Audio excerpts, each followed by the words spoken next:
Sidik kisəsi xəstəliyi, sidik kanalı xəstəlikləri, yəni bütün bunlar hamısı infeksiyon mənşəli ola bilir.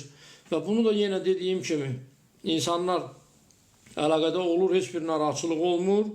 Yəni mikrob yoluxur, amma heç bir narahatçılıq fikirləşir ki, məndə göynəmə olmadı, narahatçılıq olmadı, demək mən xəstələnməmişəm.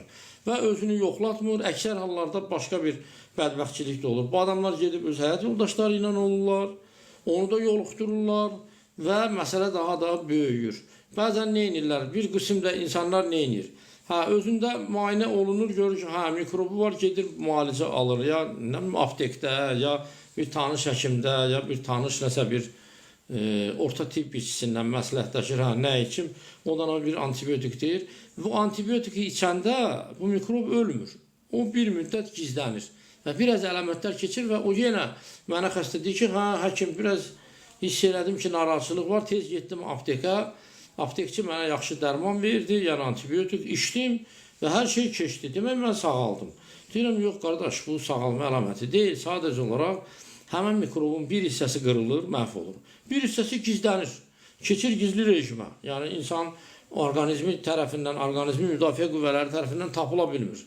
Gizlənir, özünü qoruyur və xəstəlik keçir xroniki vəziyyətə.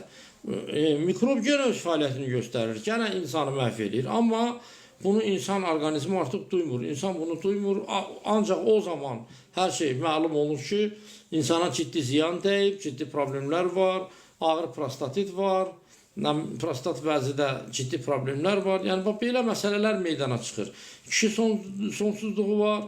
Ona görə məsləhətim nədir? Dəfələrlə hallar olub ki, onu da qeyd edeyim ki, gənc ailələrdə, məsələn, kişilər xanımlarını yoluxdurublar, yəni özlərini yoxlatır, hətta təklif olunur ki, gəlin yoxlanın da, indi tanış, biliş, qohum məqrabalarda da belə adamlar olubdur.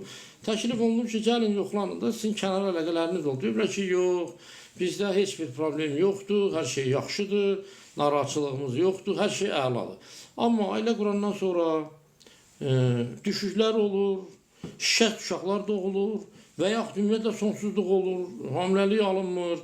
Yəni, belə hallar olur. Ona görə mən belə hamiləlik alınmayan